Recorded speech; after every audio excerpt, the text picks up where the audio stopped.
It was late afternoon, and the window shutters rattled in the gusts that swept across the Red Keep.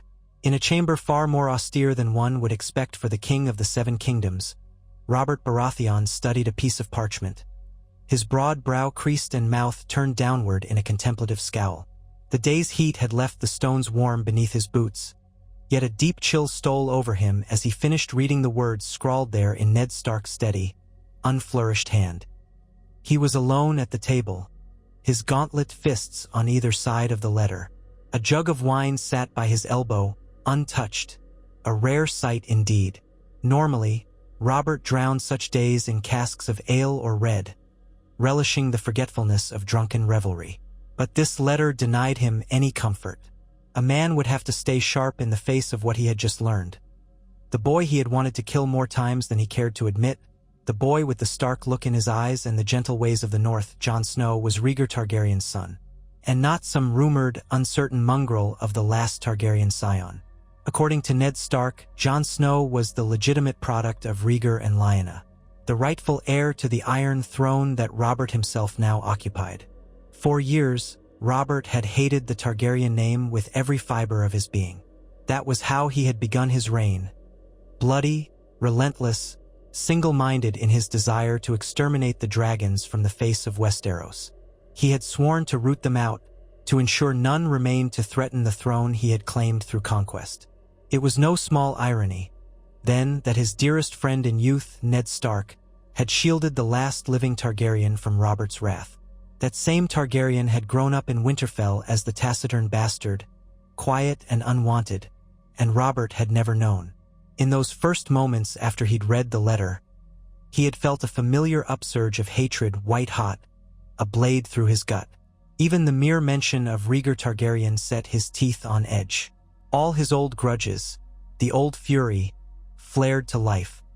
He had already been reaching, in his mind, for the warhammer he'd used to break Rhaegar's breastplate upon the trident. The memory of that jewel-studded armor caving in, rubies swirling in the river's current like the scattered dregs of a dream.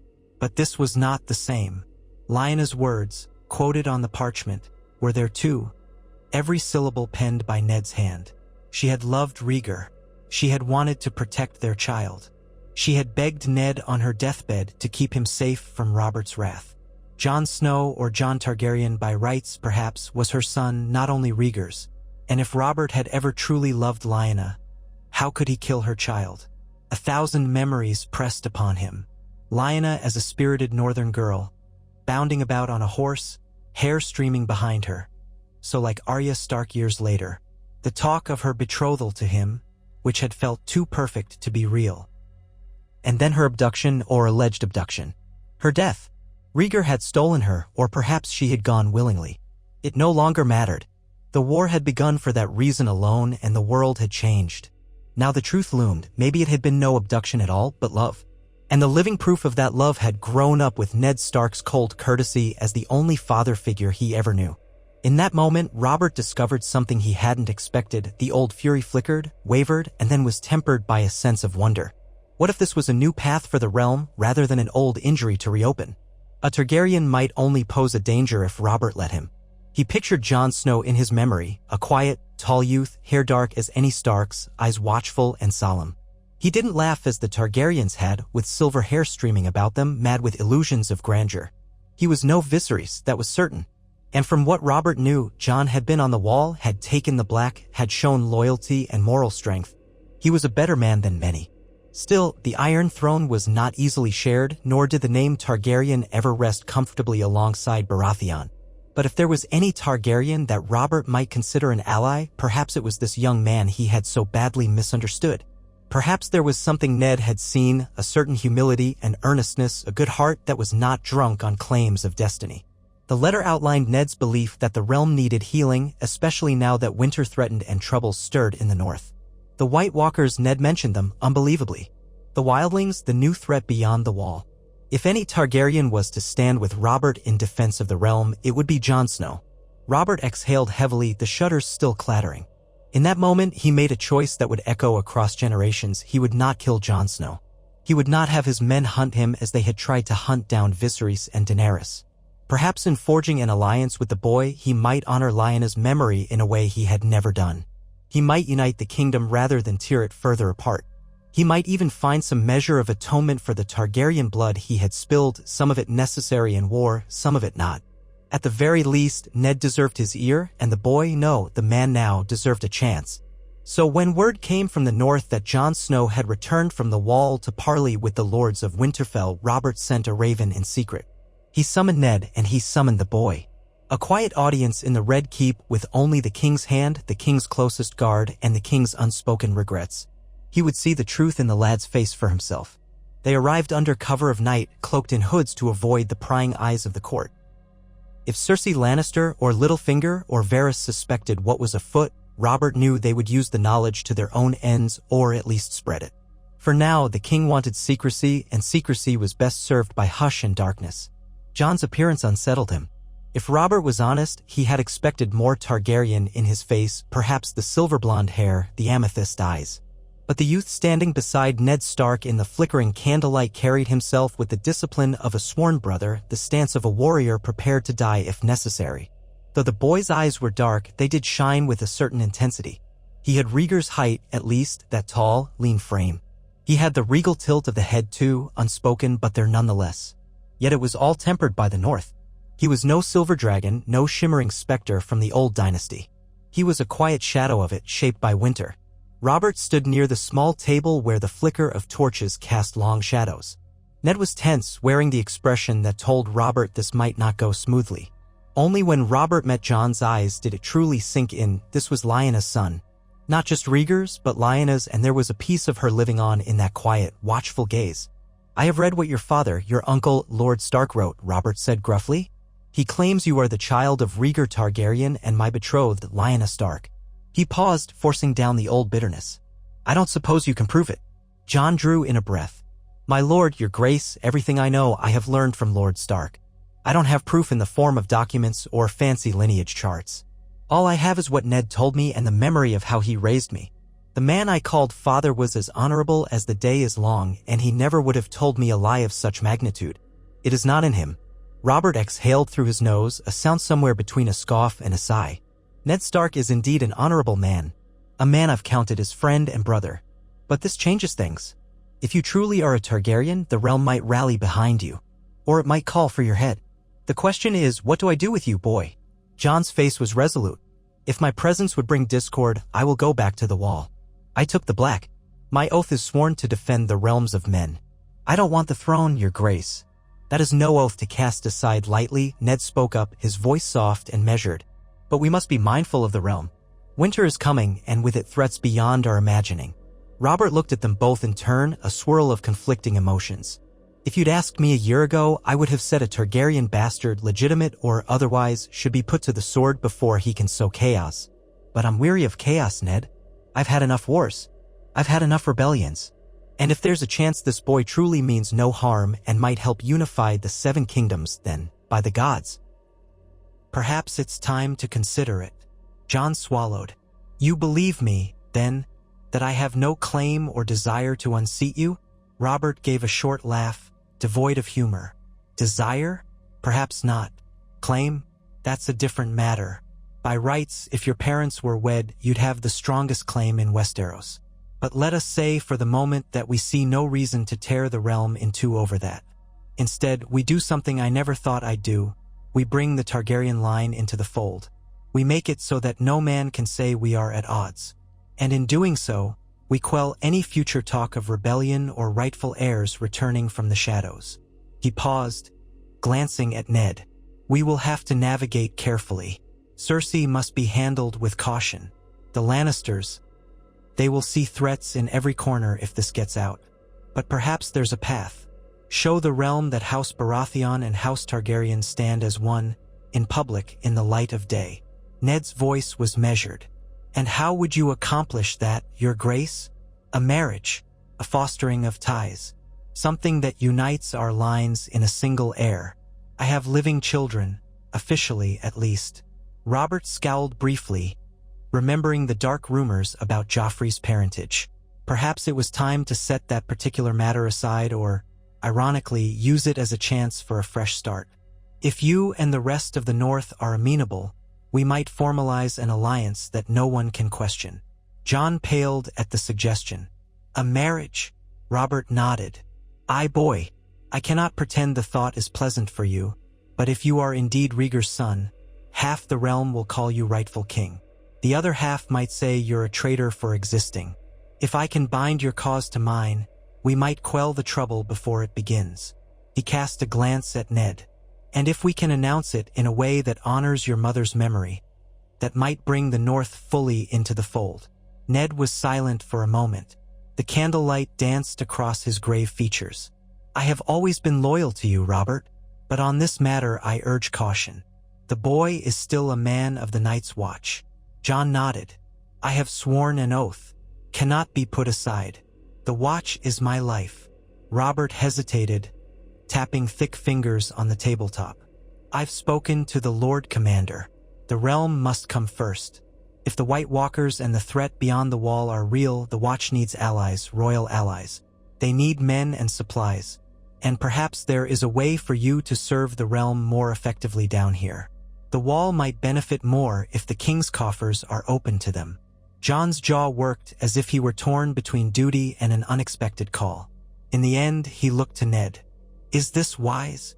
Ned Stark's expression softened, almost paternal. Sometimes, the realm calls on us for duties we never imagined. If you accept, you must do it not as a path to your own power, but for the good of Westeros. To defend the living. The Night's Watch might release you from your vows if your new role protects them more than your service as a simple ranger could. At length, Jon bowed his head. If it must be so, I will serve. Good, Robert grunted. We will orchestrate it carefully. For now, I will shelter you here in the Red Keep. Let no harm come to you. I will declare that you are under my protection by the king's decree. And eventually we will plan your betrothal. Perhaps to Myrcella if she proves amenable. Or if not, we might consider another. The main point is the union of Baratheon and Targaryen blood. And the product of that union would, in time, be the rightful heir to the 7 kingdoms joined, not divided. Robert's gaze flicked over Jon, his tone laced with an odd softness. It is not the dream I once had to father children with Lyanna. But maybe it can be some echo of what might have been. Let us see if the gods are not entirely cruel. Jon's lips parted, but he did not speak. In that hush, a bargain was struck, and the shape of the realm's future began to shift like a reflection in rippling water. Over the subsequent weeks, rumor and suspicion abounded in King's Landing. Robert kept close counsel with a small circle, having told only a handful of trusted knights that Jon Snow was a ward under the king's protection. The lad was rarely seen in public, but those who caught glimpses found nothing suspicious about him. He looked more like a Stark than a Targaryen, after all. Cersei Lannister, for her part, grew curious. What business does this northern bastard have at court? She asked one day, cornering the king in the corridor outside the throne room. Her green eyes gleamed with suspicion. Is he come to displace the imp as your new court jester? Robert forced a laugh. Hardly. He's here to repay a favor Ned Stark once did me. I promised to look after him, that is all. Don't plague me with your questions. She narrowed her eyes and offered a dry smile. You would do best to remember I am your queen and I am not blind. Bringing some stray from the north to court is unusual. I hope you know what you are doing. She left in a swirl of emerald skirts, her perfume lingering. Robert watched her retreat, an old anger rising in his gut. Soon enough, the truth would come out, but not yet. He would need the support of key lords. He thought of Tywin Lannister. The old lion would not be pleased. But if Robert could maintain control of the realm, Tywin would likely do nothing overtly rebellious. The Lannisters might fume, but so long as the gold kept flowing, they would prefer to keep their position of prominence. For now, Robert had other matters to attend to. He needed to speak with Jon regularly to gauge the boy's character and ensure he was no threat. And, if the plan progressed, to see how Myrcella or Tommen, or even Marjorie Tyrell, should another betrothal be arranged, might be used to tie the Targaryen scion to the Baratheon line. Jon was restless within the Red Keep. He spent hours in the training yard under the watch of the Master-at-Arms, wearing boiled leather or plate as he sparred. He found solace in physical exertion, for it quieted the tumult of his mind. He was torn between his oath to the Night's Watch and this new role the king demanded of him. He had never aspired to lands or titles. All he had yearned for was belonging, acceptance, a life of purpose. Now that purpose was shifting so drastically he hardly recognized it. Sometimes, he wandered the corridors at night, thinking of Winterfell's silent courtyards and the crisp northern air, the hush of falling snow, the memory of Ghost, his dire wolf, padding silently at his side. Now, Ghost was somewhere in the city, possibly prowling the stables or penned for safety. It pained Jon to keep the wolf hidden, but dire wolves were a rare sight in the south, and they spooked the small folk. He had to remain inconspicuous for as long as possible. King Robert had impressed upon him the importance of secrecy. Yet day by day, that secrecy frayed, and rumor turned to near certainty. Varys's spies or Littlefinger's whispered courtiers carried the tidings. Jon was not just some random ward. He had the king's ear, and they walked in the gardens sometimes, speaking quietly. The king no longer roared for the boy's head upon hearing the name Targaryen. That alone told sharp-eyed courtiers that something profound had changed. On the 12th day of Jon's stay, Ned arrived once again, ushered in under the cover of darkness with a group of Northmen. The king met them in a small council chamber, dismissing all but a few loyal guards. Ned's face was solemn, but when he saw Jon, his eyes showed a flicker of paternal pride. Then he turned to Robert, who stood at the head of the table.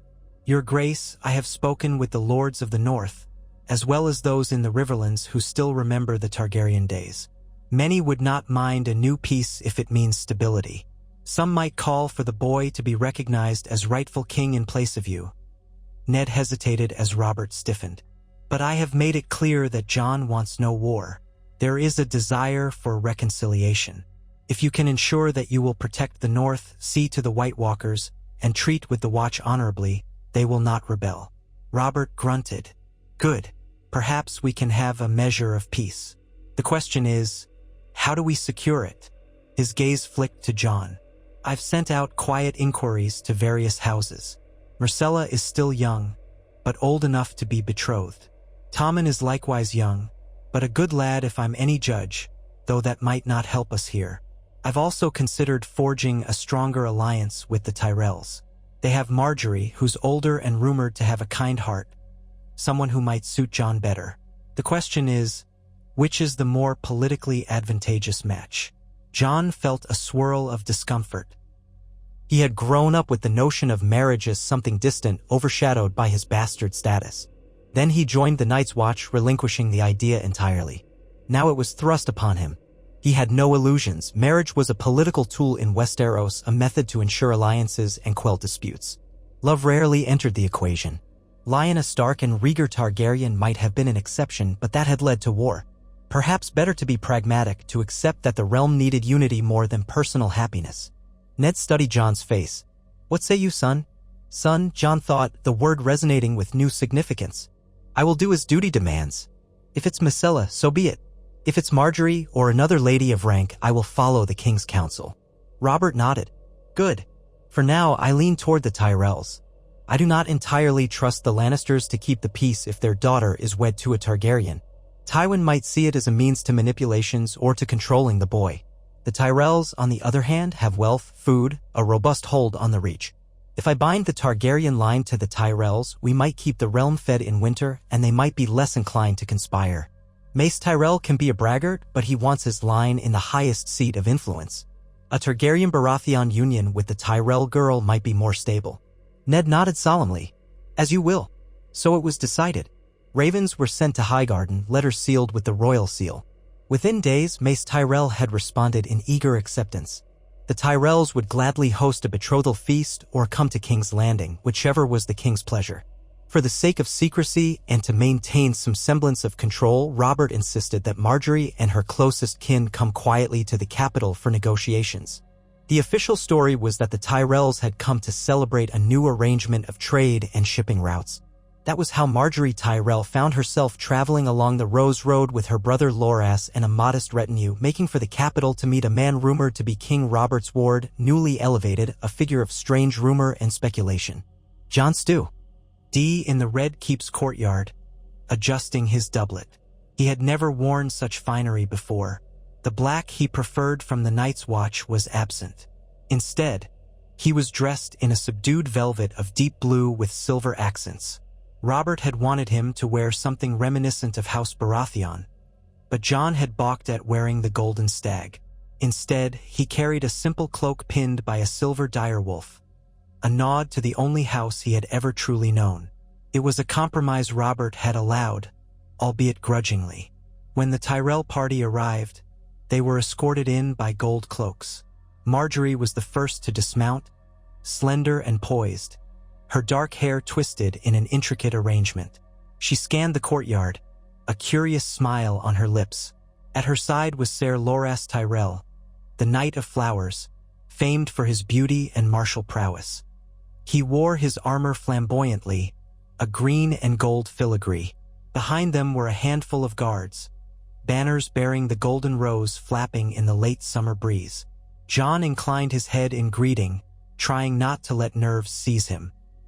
He did not know what to say to a southern lady of such high birth. He was no polished courtier, nor was he truly a prince, though his father had been one in name.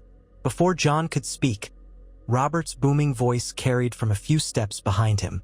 "Lady Margaery Tyrell," he said warmly. "Welcome to King's Landing. I trust the road treated you well." She curtsied gracefully. "Yes, your grace. We encountered no trouble." Robert then gestured to Jon, who stood stiffly. "Allow me to present Jon. He is here under my protection and guardianship. We have invited you here in the hope that you two might form a union beneficial to the realm." Margaery turned her full attention to Jon, her eyes flicking over his features. In them, he caught neither repulsion nor condescension, only curiosity. "An honor, my lord," she said, inclining her head. "I have heard you are a man of uncommon valor." Jon fought the urge to shuffle his feet like a boy. "I've done little to warrant such praise, my lady." "That remains to be seen," she replied, her smile bright but not mocking. "I look forward to learning more." Ser Loras, who had accompanied her, gave Jon a cordial nod. "I have heard rumor you once took the black. To trade the rough cloth of the watch for a doublet such as that is quite a shift in fortune." Jon nodded, uneasy. "I serve as I am needed." Robert's bark of a laugh filled the courtyard. "He's loyal to the realm, as we all should be." His tone carried an undercurrent of warning, directed more at onlookers than at the Tyrells. They went inside, and in a private audience chamber the talks began. Mace Tyrell was absent.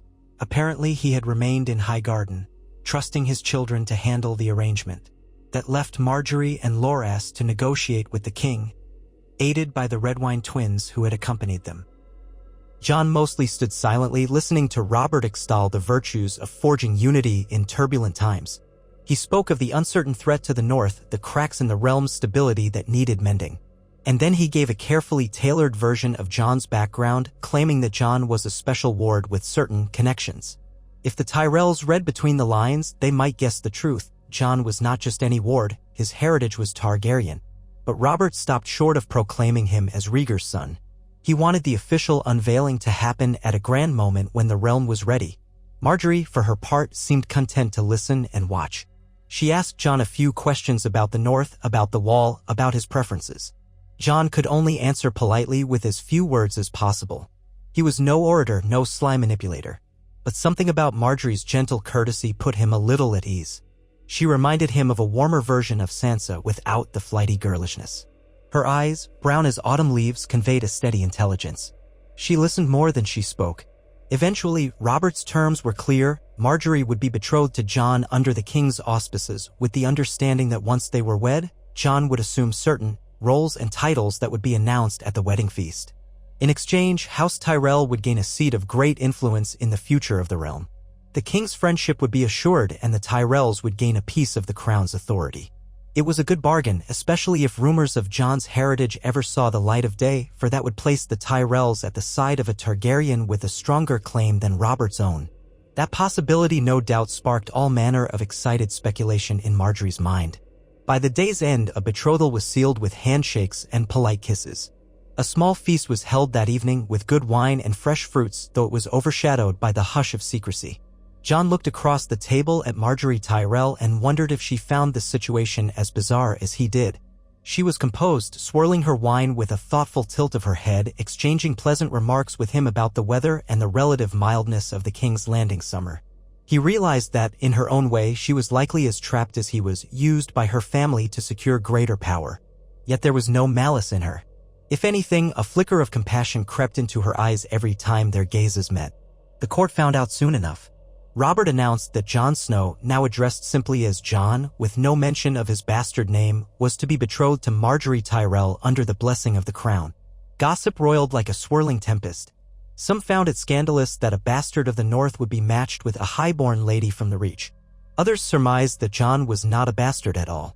Certain talk of Targaryen lineage leaked out in quiet corners. With time, the entire city buzzed with the rumor that the last Targaryen might be in the Red Keep, shielded by the king himself. At first, Cersei Lannister was incensed. She did not confront Robert publicly, but behind closed doors, she hurled accusations that he was cuckolded by ghosts of the past. "Is this your idea of a jape? Bringing a Targaryen snake into the cradle of our power?" She paced the chamber, her green eyes aflame. "I will not have my children overshadowed." Robert stood firm, a novel posture when it came to arguments with his queen. "You will mind your tongue. I do this for the good of the realm. Our children," he almost spat the word, his doubts about Joffrey's and Mycella's parentage rising to his lips. "They stand to gain from peace, from stability. You would prefer chaos?" She seethed. "If word spreads that this Jon is the rightful heir, you may have a rebellion in your own capital. People might flock to him." Robert shrugged, feigning a confidence he only half felt. "Let them flock if they wish. I will show them that Jon stands with the crown. Let them see that Targaryen blood, once a threat, is now an ally. There will be no war." "You are a fool," she said, and stormed out. So be it, Robert thought, letting her go. Better to have her furious now than to put the realm in further jeopardy. He would ensure the matter was sealed, Jon and Marjorie's wedding, in grand style, with the lords of the Seven Kingdoms present. Then a child one day, that child raised as the next occupant of the Iron Throne, bridging House Targaryen's claim and House Baratheon's reign. Jon and Marjorie's wedding took place some weeks later after hurried preparations. The great September of Baelor was adorned with fresh flowers from the Reach, banners of the Golden Rose and the Crowned Stag. There was no explicit mention of the dragon yet, though the whispers were impossible to silence. The ceremony was officiated by the High Septon himself, under King Robert's heavy-lidded gaze. Marjorie wore flowing white shot-through with green thread. Jon wore deep black velvet embroidered with silver, a wolf's head at the clasp of his cloak, but also, at Robert's insistence, a subtle golden stag on one sleeve. The vows were spoken. Marjorie's voice was clear and steady, while Jon's words came out with quiet conviction. He felt as though he were standing on a precipice of a new life he had never chosen, never imagined. Duty, he reminded himself. This was all for the good of the realm, for peace, for the memory of his mother, for the sake of all who might otherwise die in a war of succession if the truth came out at the wrong moment. Marjorie's hand in his was warm and, surprisingly, comforting. He dared to meet her eyes and found them calm, understanding, as though she too recognized the magnitude of what they were doing. When the Septon pronounced them man and wife, thunderous applause and cheers echoed in the cavernous sept.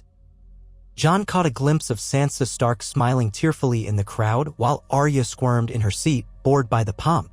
Ned Stark stood by with that proud paternal look, though sadness tinged his expression as if he wished Lyanna were there to witness this.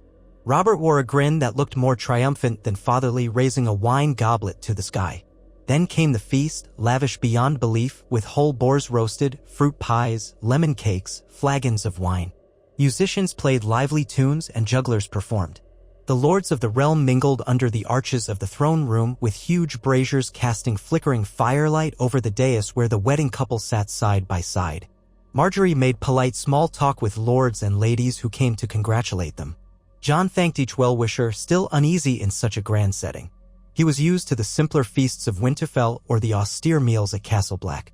This was something else entirely, southern splendor and extravagance. He felt as if he were wearing a cloak 3 sizes too large. Eventually, the crowd parted to let Robert stand before them, a fresh goblet in his hand. He rapped it against the table for attention. The great hall quieted. All eyes turned to the king. "My lords and ladies," he bellowed, "we have much to celebrate this day, the union of House Baratheon and House Tyrell through our loyal ward, Jon, and the noble Marjorie. Yet that is not all. I have an announcement to make. One that may shock some of you, but must be heard by all." Jon's breath caught. He sensed the shape of what was coming.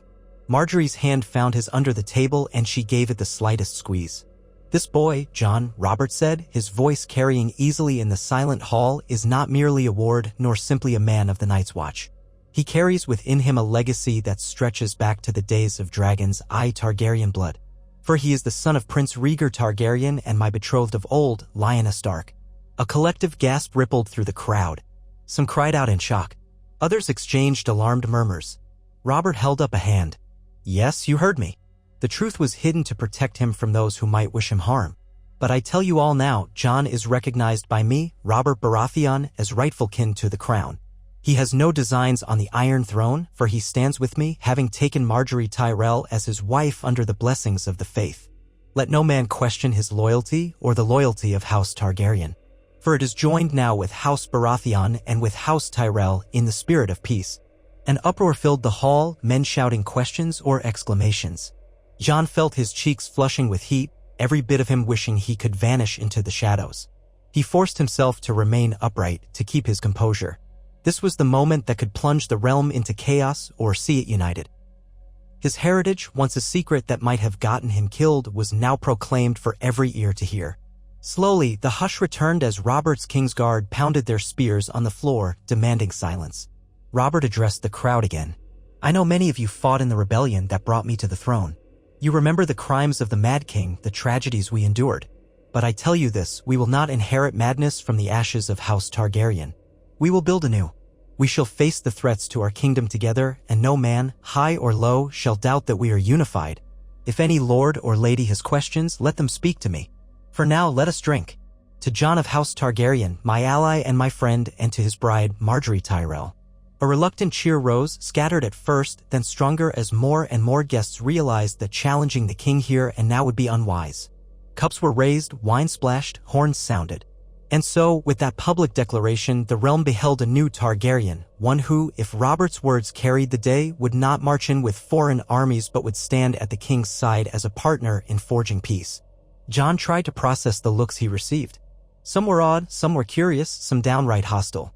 But as Marjorie rose and raised a glass with him, her smile kind yet measured, Jon found himself no longer quite so alone. He might be stepping onto a stage rife with dangers, but at least he did so with an ally, perhaps even a friend, at his side. It did not take long for the consequences of this announcement to manifest. Throughout King's Landing, there was talk of the new Targaryen prince. Rebels of the old regime might see hope for the restoration of a Targaryen monarchy. Loyalists to Robert might fear betrayal. Cersei Lannister hovered like a cat near a cornered mouse, searching for the slightest slip. She rarely confronted Jon directly, but her glances were baleful. Joffrey sneered at Jon in passing, though he was wise enough not to speak openly against the king's new favorite. Princess Myrcella, ironically, seemed a bit relieved that she had not been betrothed to him, though she found him polite enough on the rare occasions they exchanged words. Yet Jon's daily life shifted less than he expected. He continued his morning training, sometimes with Loras Tyrell, other times with the Kingsguard or the City Watch. He spent afternoons learning the intricacies of court or reading scrolls about the histories of Targaryen rule. Robert wanted him well versed in the lore of the dragons so that any question from curious lords or maesters could be answered. Jon felt uneasy reading about his ancestors, men like Aegon the Conqueror and Maegor the Cruel, but he did so diligently. If he was to represent House Targaryen, he must know it. He also spent time with Marjorie walking the castle gardens in the sunlight. Their marriage, as new as it was, had begun with a certain formality, but Marjorie was both patient and astute. She would ask him gentle questions about his upbringing in Winterfell, his time at the Wall, the sort of books he enjoyed, the food he preferred. He would answer, sometimes haltingly, a bit overwhelmed by her easy confidence in social matters. Still, there was a warmth in her that he found strangely comforting. In the evenings, they would dine together in their private chambers, a courtesy Robert had extended, though it was more a matter of convenience since they were now man and wife. Jon found that she listened more intently than almost anyone he had known, save perhaps Samwell Tarly at the Wall. She made him feel at ease, as if he were not quite as out of place as he feared. In turn, she shared stories of the Reach, tales of lush gardens and sprawling fields of golden grain, the harvest festivals and the music that drifted from village to village. She told him of old traditions of balls and hunts and the gentle tournaments that sometimes preceded weddings. He realized how small his world had been, the North, the Wall, winter's breath, dire wolves and crows. and now the entire Seven Kingdoms seemed within reach or at least relevant to his fate. Sometimes he would catch a fleeting sorrow in Margaery's eyes. She, too, was navigating a life not entirely chosen. But she did it with composure and a readiness to adapt. Perhaps she had always known she would be used as a political instrument and had decided to make the best of it, forging alliances rather than resenting them. One afternoon, as they strolled through the garden with a few Tyrell guards behind them, Margaery paused by a bush of pale roses. She ran her fingertips along the petals. "Does it trouble you," she asked, "to be called Targaryen now? Or to bear that legacy? I have heard stories of the Mad King as long as I've been alive." Jon exhaled. "It does trouble me. I grew up believing I was a bastard, a Snow with no claim or right to anything. Then I joined the Watch and that became my life. Now, I'm meant to embody a house name that carries a dark legacy for many. It feels like I'm wearing someone else's skin." Margaery nodded thoughtfully. "It can be that way with powerful names. But you are your own man. Even if your father was Rhaegar, you need not inherit all his burdens. You can choose a path that helps the realm, which seems to be what the king wants." He offered a faint smile. "You speak of choice, yet we are both beholden to larger forces. Do you truly feel you can choose your own path?" She studied his face. "Within the constraints of duty, yes, I do. I can choose how I carry out those duties, how I approach people, how I work to secure peace. My father might command me to wed, but he cannot command the shape of my heart nor how I use my wits." Something in her tone, soft yet resolute, made him believe her. They lingered by the roses a moment longer before continuing their walk, discussing the small matter of which visiting lords might need special attention at the next feast. Jon realized that, in a strange way, having Margaery by his side was teaching him more about leadership than 1,000 scrolls could. She understood diplomacy almost instinctively. And if he was to help Robert maintain peace, especially if the rumors about White Walkers and the threat beyond the wall were true, then he would need every bit of wisdom he could glean. Of course, not all lords accepted the new arrangement. Across the narrow sea, Daenerys Targaryen, the exiled princess, heard rumors that her nephew, if indeed he was Rhaegar's trueborn son, had been welcomed in Westeros by the usurper king. She was married now to Khal Drogo of the Dothraki, pregnant with a child rumored to be the stallion who mounts the world. Her brother Viserys had died, scalded with molten gold. Though the old Targaryen line was withering, Daenerys herself had survived, the last known child of Aerys. Seeing a nephew recognized by Robert might have ignited jealousy or some new resolve to reclaim the throne. Word reached King's Landing that a Targaryen across the sea might attempt to muster an invasion force. But Robert, newly determined to avoid bloodshed if possible, was in no rush to start another war. He strengthened the Royal Navy's watch along the coasts, but publicly proclaimed that any Targaryen who wished to come in peace would be treated as kin, not as an enemy. A bold statement, and one that might yet bring trouble, for the realm had never welcomed a Targaryen challenge before. The threat also loomed in the north, with word that strange sightings beyond the wall had the wildlings stirred. Ned wrote to Jon, urging him to keep the king focused on sending men and supplies to Castle Black. The White Walkers, once dismissed as legends, were rumored to be real. Winterfell was preparing for the worst. Jon took up the cause in the small council meetings, pressing for resources for the Watch. Robert, for once, did not dismiss the concerns out of hand. He had always given short shrift to talk of old grumpkins and snarks, but Jon's testimony, combined with Ned's warnings, made him at least somewhat open to the possibility of a grave threat. Littlefinger, ever quick with a sardonic smile, questioned why the realm's coffers should be spent on the distant wall. Varys, in his silken manner, spoke of little birds that carried rumors from the far north. Pycelle hummed and hawed, citing ancient texts. But Robert, with a wave of his meaty hand, declared that the realm could spare a few shipments of grain and some convicts to serve the Watch. It was a start. Not enough, perhaps, but better than nothing. Word by word, day by day, Jon found himself becoming a fixture at court, an emissary of the North as well as a symbol of Targaryen renewal. It was surreal, and he wondered if any of this would matter when winter truly fell and the dead marched south. But at least here, at the seat of power, he could do something. Perhaps that was worth the uneasy weight of a crown that might never be placed on his brow. The months passed. Autumn crept toward winter, though the southern sun still shone brightly on King's Landing. Margaery took to hosting small gatherings in the palace gardens, inviting ladies of the court to discuss charitable works for the poor of the city. Jon would watch from a distance sometimes, amazed at how naturally she wielded conversation like a deft sword, slicing through tension, winning over potential rivals. He recognized in her a valuable ally, someone who could soothe the realm's anxieties about the new Targaryen. Their marriage remained a partnership more than a grand romance, but it was not unpleasant. They found a friendly warmth in each other's presence. At night, they shared a bed, and though the first times were awkward, they discovered a gentle rapport. If not a fiery passion, it was at least a gentle closeness, a companionship that might grow over time. Jon felt gratitude for her patience, and Margaery, for her part, seemed genuinely curious about his strengths, his stories, his beliefs. An undercurrent of tension still thrummed in the city. Cersei's sourness never fully abated, and Joffrey sneered at Jon whenever they crossed paths. Tyrion Lannister, on the other hand, was polite and curious, occasionally offering a wry bit of counsel in passing. Jon found the dwarf's cynicism bracing, a reminder that not all was well beneath the surface. Varys hovered like a spider in his web, dropping hints that a certain faction of former Targaryen loyalists might want to see Jon crowned, or might fear that he was a puppet of the usurper. And there were the quiet rumors that Daenerys Targaryen was raising dragons across the sea, real dragons. Few believed it, but the rumor persisted. It was into the simmering cauldron of politics that a new development emerged. One cool morning, while Jon was sparring with Loras Tyrell in the yard, Margaery appeared at the edge of the sand, her expression urgent yet tinged with excitement. "My lord husband," she said, inclining her head to both him and her brother. "When you're finished, I would speak with you at once. There is news." Jon set aside his blunted practice sword, nodding to Loras, who gave them privacy by stepping away. "What has happened?" Margaery's voice held a careful tremor. I believe I am with child." Jon's heart jolted. It was not unexpected. A wedding night consummation often led to such news. Yet hearing it aloud, seeing Margaery's face glow with that mixture of nerves and delight, struck him like a thunderbolt. A child of Targaryen and Tyrell blood, and by extension Baratheon as well. A potential heir that might unify the realm more fully than any vow or decree. He took her hands gently. "Are you certain?"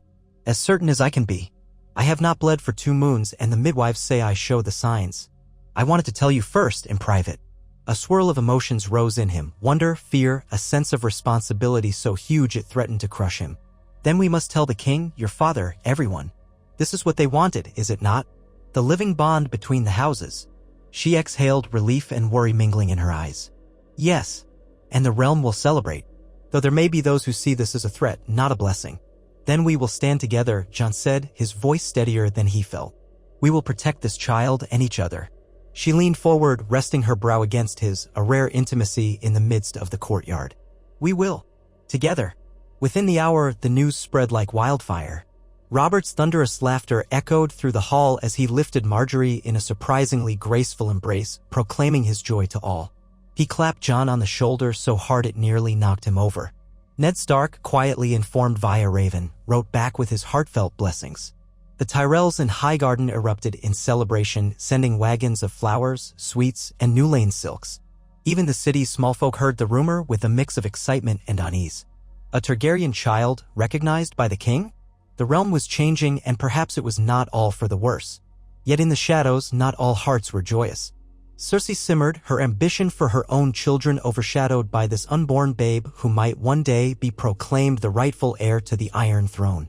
Joffrey's moods turned black, and he bullied his siblings more openly. The gold cloaks, commanded by the cunning Janos Slynt, muttered about loyalty, uncertain where to place it. And beyond the Red Keep's walls, agents of chaos saw an opportunity to sow dissent. The Targaryen name still struck fear in many. Robert might claim unity, but old resentments die hard. As the moon cycles advanced, Margaery's belly swelled with the child growing within. Jon became more protective, shadowing her when she walked the palace halls, ensuring she had her sworn shield. He found himself praying in the sept at odd hours, seeking the guidance of the Seven, though he had never been particularly devout. The magnitude of fatherhood and the uncertainty of the realm's future weighed on him. He would think of Lyanna, the mother he never knew, wondering if she had felt such a swirl of longing and fear. Robert, too, seemed changed. He drank somewhat less, though not by much. He boasted that he would be a grandfather of sorts, or a granduncle. The lines were muddled, given that the child would be Lyanna's grandchild, and Lyanna had been betrothed to him. Regardless, Robert brandished the news as a sign of the realm's bright future. He declared that on the child's name day, he would stage a tournament to celebrate. Lords from across Westeros would be invited, given no reason to doubt the crown's strength.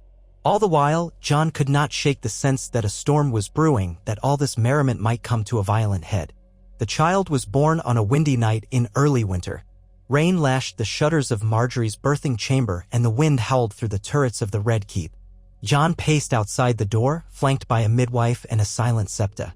He heard Marjorie's cries within, and his heart pounded. The labor stretched long into the dark hours until at last a wet, startled wail cut through the gloom. A moment later, the midwife emerged, weary but smiling. "A boy," she said. "He's healthy, my lord. Your lady is resting." Jon let out a trembling breath, relief flooding him. He entered the chamber gingerly. Marjorie lay on the bed, sweat dampening her hair, her face pale but filled with quiet joy. In her arms, swaddled, was a small babe, his tiny fists curled. Jon approached, barely daring to breathe as he leaned in to see his son's face. The babe was pink, with a scruff of dark hair. His eyes were closed, but his mouth moved reflexively, seeking comfort. Jon felt a wave of emotion nearly buckle his knees. In that little face, he thought he glimpsed a swirl of features, not purely Targaryen, not purely Tyrell, not purely Stark. A child of all three in some measure, a living symbol that might unite the realm if given the chance. Marjorie smiled, extending the child toward Jon. He carefully took him, cradling his neck as he had once seen old Nan do with a newborn in Winterfell. The baby was so light, so fragile. Yet in that moment, Jon vowed to protect him with everything he had to ensure that this child would not be a pawn or a scapegoat for old grudges. "What shall we name him?" Marjorie asked softly. Jon considered. Robert had already suggested some brash name like Orys or Renly to honor Baratheon ancestors. The Tyrells might prefer a flowery name from their own line. But Jon found himself drawn to a simpler notion.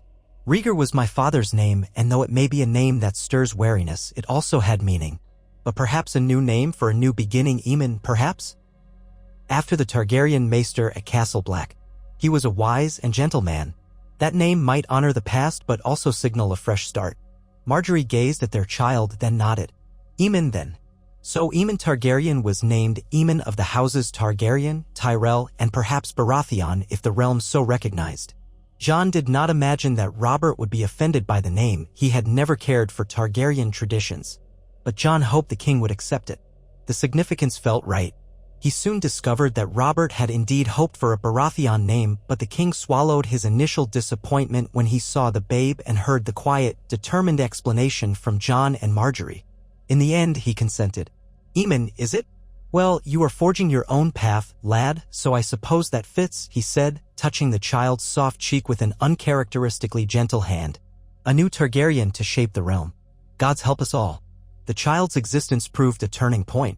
Lords who might have been hesitant to align themselves fully with the new Targaryen recognized that the boy was not some ephemeral rumor but a living link to the future. Those who resented Robert's decision to spare Targaryen life realized that the king's own legacy now hinged on keeping the child safe. Plotting against a babe was a monstrous proposition, and it would draw the wrath of both the king and the Tyrells. Even so, not all gave their blessings. Whispers circulated that some lords might prefer a true Baratheon or a Lannister scion on the throne. Others pinned their hopes on Daenerys across the sea. But the majority recognized the practical wisdom a child uniting multiple lines might stave off further conflict.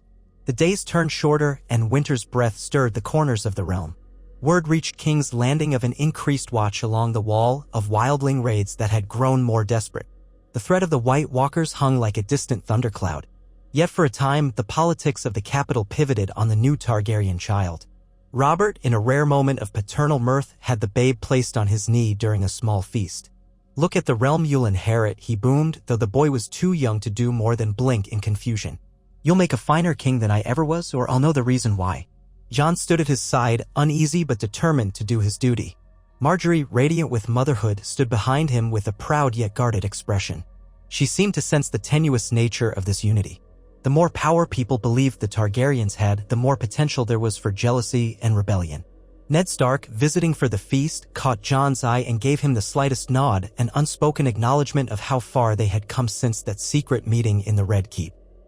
Jon thought of his mother, Lyanna, and wondered if somewhere in the afterlife she could see that her child had not been slain by Robert's wrath, but had instead forged an alliance with him. It was a heady thought. Perhaps the ghosts of the past were not doomed to linger in bitterness forever. Time rolled forward, and Aemon grew from a newborn to a babe with bright eyes who could laugh at the world around him. The realms found a fragile calm in that period. The small folk had their own joys and sorrows. seldom touched by the intrigues of the Red Keep. But the High Lords recognized that something had changed.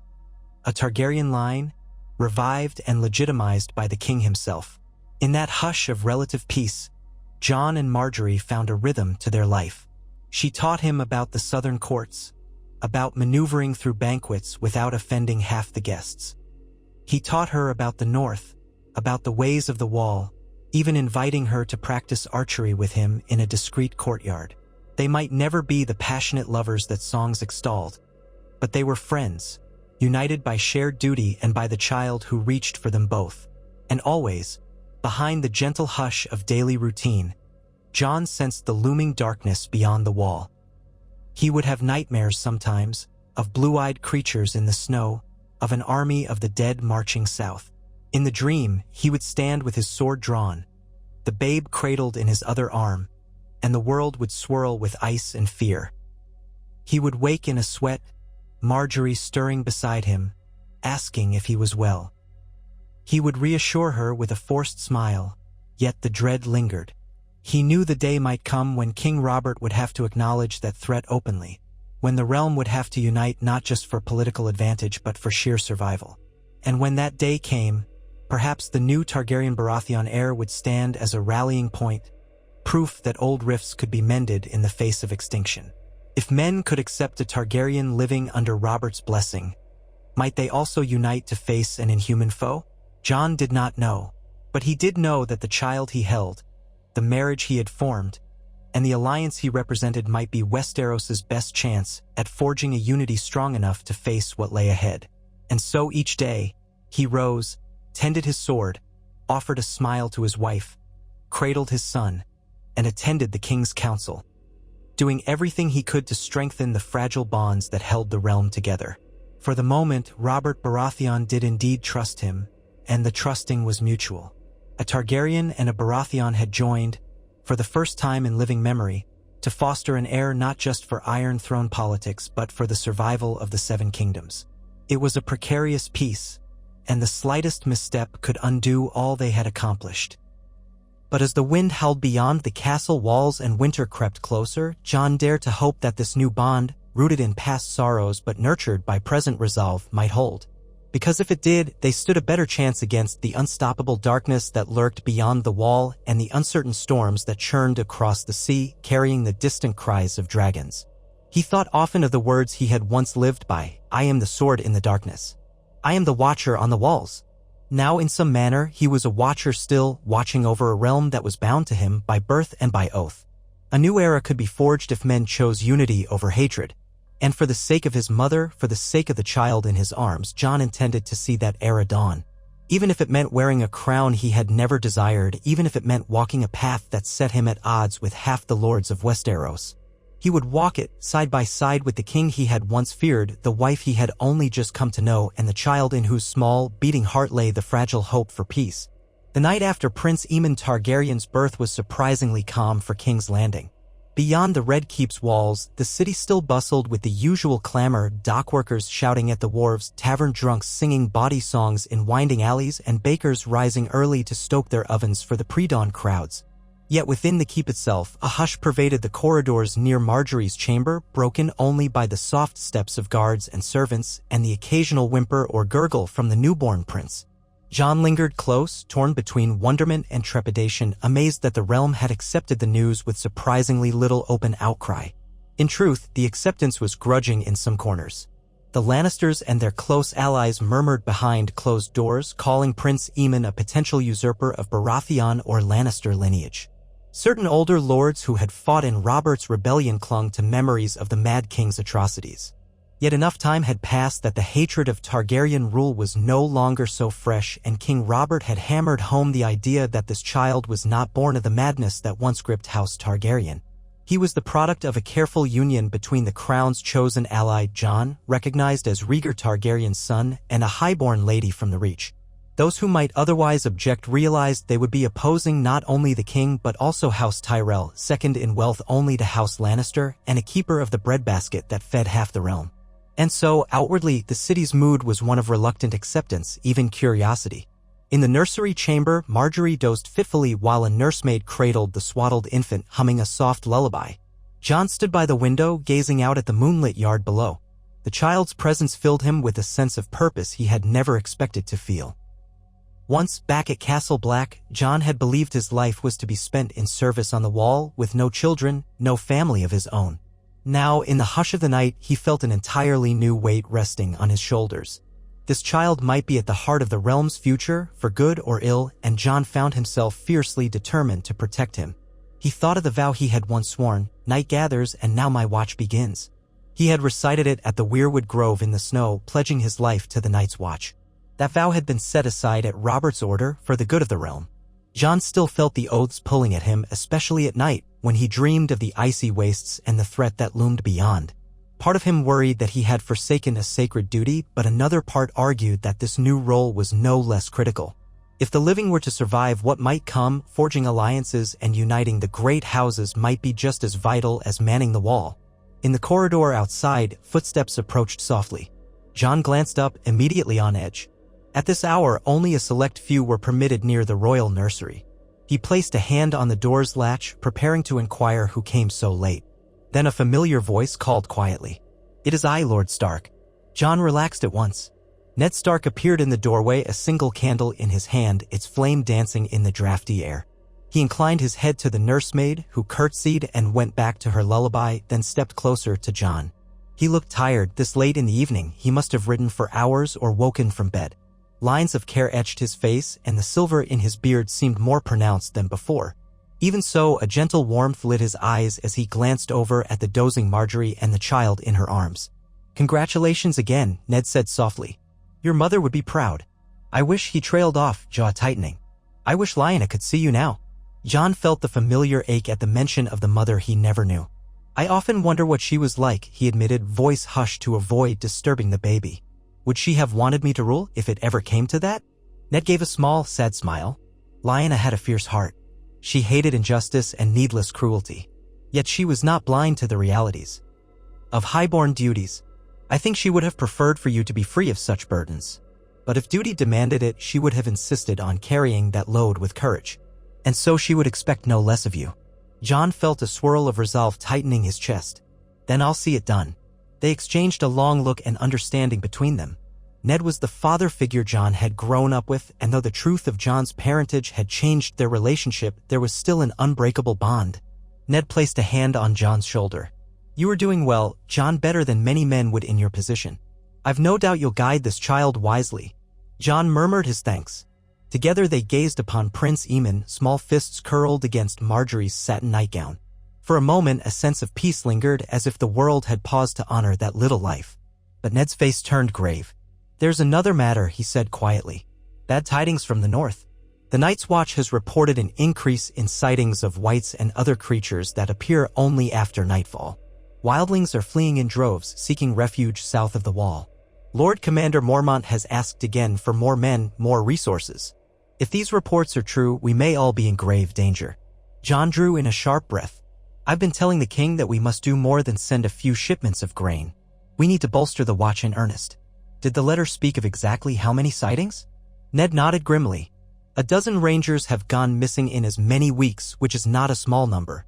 Mormont himself led a ranging and claims they encountered walking corpses, blue-eyed nightmares that kill men and raise them to fight again. In the face of such news, I fear time is short. King Robert, for all his goodwill, remains uncertain that the threat is real. He remembers the Mad King's era, perhaps, but not the times long past when the others first walked the earth." Jon pressed his lips together. "I'll speak with him again. Now that Aemon is born, perhaps Robert will feel more secure focusing on external threats rather than politicking in the south." Ned agreed. "We'll need every ally we can muster. The Tyrells, the Lannisters, the Martells in Dorne, the Arryns in the Vale. If the White Walkers are truly stirring, no corner of Westeros will remain safe." The talk of uniting the realm made Jon's heart flutter with foreboding. The Targaryen name had once been the unifying force through conquest and dragonfire. Now, ironically, Robert Baratheon's reign depended on forging a new unity. But would men truly rally under a banner that included a Targaryen? Or would old grudges resurface the moment conflict arose? Ned took his leave shortly after, placing a gentle kiss on the baby's brow. "I'll be in my chambers," he said, penning another raven to the night's watch. "Pray the king hears our plea. I'll do what I can to persuade him." Jon nodded, left alone once more with his sleeping wife and child. He watched their peaceful forms by candlelight. In the hush, he steeled himself. Tomorrow would bring new challenges. For the sake of that tiny life, he would do whatever it took to secure the realm against the horrors of the far north. By the next morning, King's Landing was already buzzing with the rumor of Ned Stark's late-night arrival. Some whispered that war was brewing again in the Riverlands or the north. Others insisted it had to do with a conspiracy among Targaryen loyalists. The truth, as often with rumors, held a grain of each. There was indeed a Targaryen at the heart of things, and war might well be brewing, but not the sort of war most men knew how to fight. Jon found King Robert in the solar, near a broad, sunlit window that overlooked the city. The king was halfway through his morning routine, drinking ale from a large mug, nibbling on crusty bread. A plate of half-eaten eggs congealed on the table, which Robert ignored with a wince of distaste. "Well, boy," Robert said, noticing Jon's arrival, "how does fatherhood suit you? Is the little pup squalling all night, or do you leave that business to the ladies while you sleep?" Jon suppressed a wry grin, remembering the many times he'd been roused by the baby's cries in the darkness. "I do my part, your grace. Though I won't pretend Marjorie doesn't shoulder most of it. She's well, if tired. Eamon seems to have a healthy set of lungs." Robert gave a rough laugh, draining the last of his ale. "Good. A bellow that loud will serve him well if he's to be king someday." Jon didn't miss the subtle acceptance in Robert's tone. The king had begun to speak of the child as a future monarch more openly, as if already resigned to the notion that Aemon might supplant any Baratheon heirs. Given Robert's persistent doubts about the parentage of Joffrey and Myrcella and Tommen, perhaps that made sense. Or perhaps Robert had decided that forging a stable new line was better than waiting for chaos. Whatever the reason, the king no longer bristled at talk of Targaryen rule. His wrath had been tempered by the passage of years and the repeated realization that Jon was not, in fact, another mad king in the making. Jon cleared his throat. "My lord, there's another matter. I received word from Lord Stark last night. There are troubling reports from beyond the wall. The watch needs support. Rangers are disappearing, and they claim the dead walk." Robert grunted, setting aside his mug. I've heard these stories before. Ghosts and ghouls in the snow. Snarks and grumpkins. The Watch has always said such things. This time, it's different, Jon pressed. Lord Commander Mormont is not a man given to flights of fancy. He led a ranging himself and claims to have lost men to these creatures. If the White Walkers truly walk again, as the old tales say, then the entire realm is at risk. Robert gave him a long, searching look. "You believe this?" Jon thought of the silent forests, the eerie sense of being watched from beyond the wall during his time at Castle Black. "I do. And if I'm wrong, then all we lose is some provisions and a few extra men stationed there. But if I'm right, and we do nothing, all 7 kingdoms will suffer." The king's heavy brows furrowed, and he paced away from Jon, footsteps echoing across the stone floor.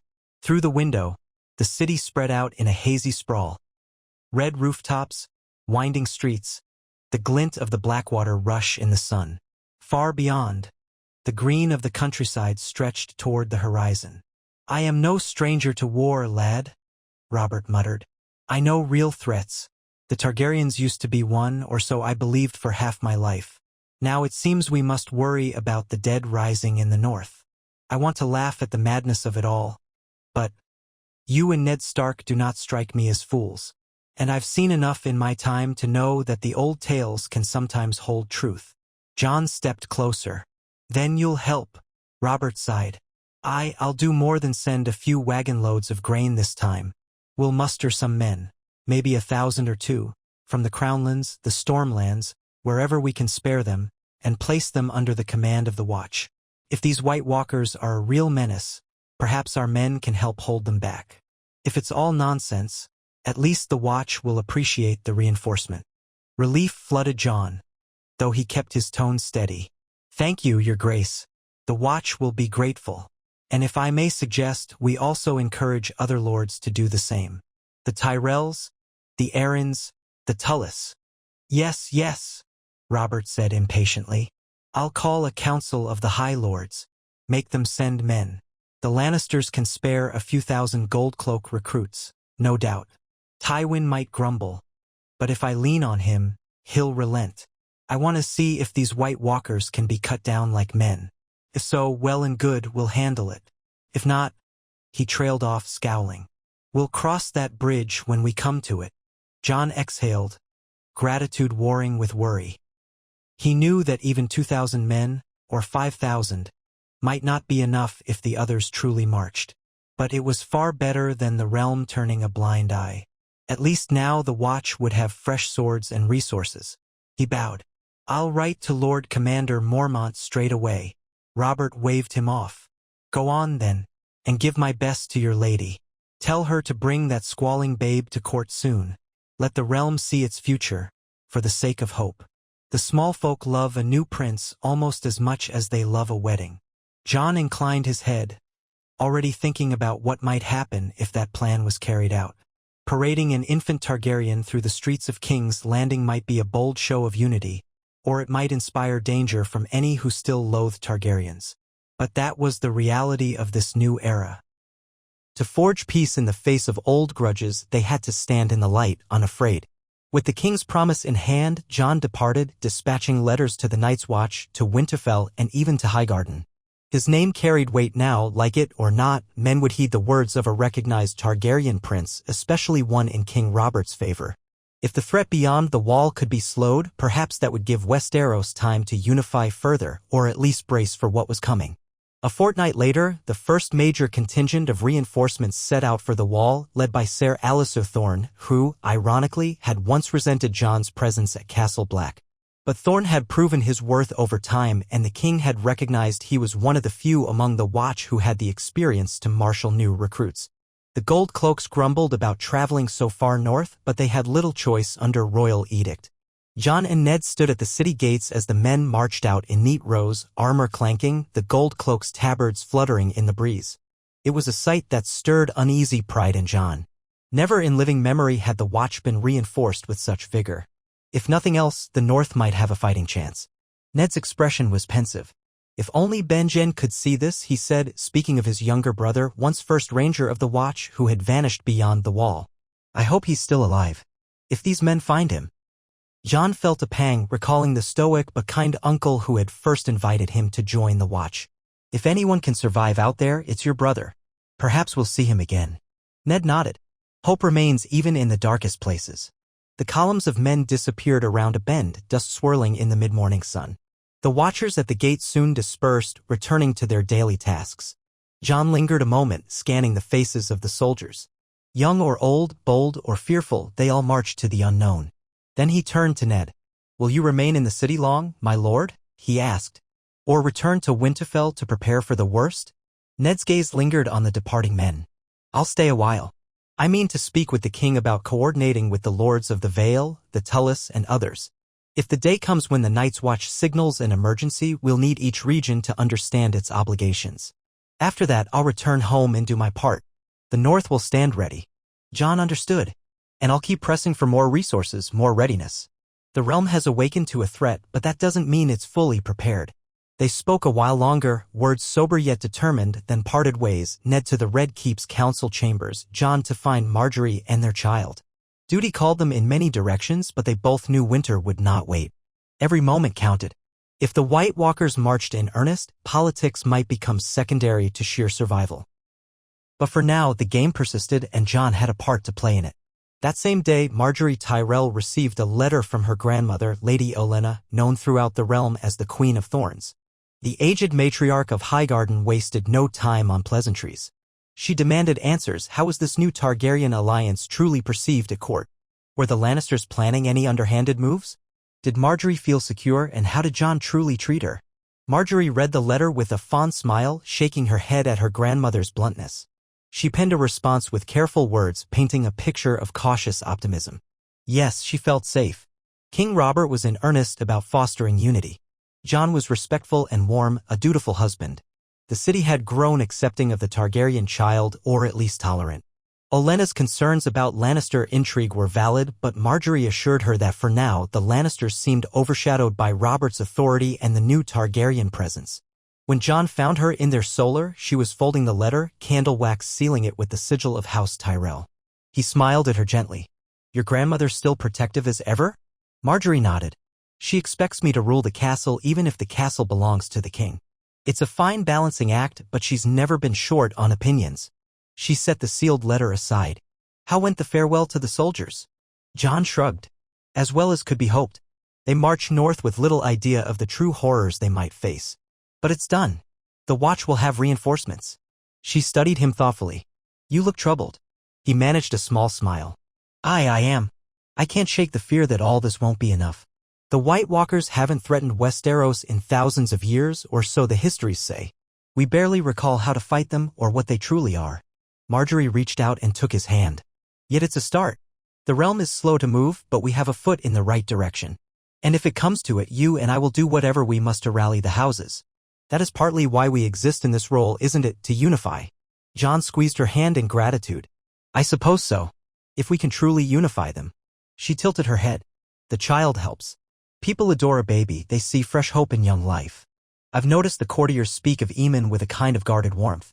Even those who once whispered that all Targaryens were devils seem less certain now. A babe in arms is no threat. Jon's face softened at the mention of his son. He's an easy one to love. I wish the rest of the realm's problems were as easy to handle as changing his swaddling cloth. She laughed quietly.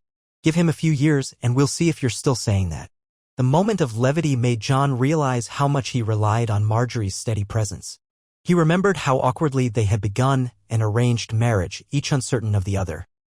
But in the moons since Aemon's birth, they had grown into a genuine partnership, if not the fiery romance some bards might imagine. That was enough. In turbulent times, trust and companionship counted for more than starry-eyed passion.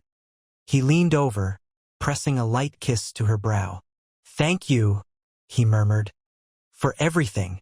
She smiled, resting her free hand on his arm. We stand together, do we not? He agreed softly. We do. They left it at that, comforted by the knowledge that at least in their own household, unity prevailed.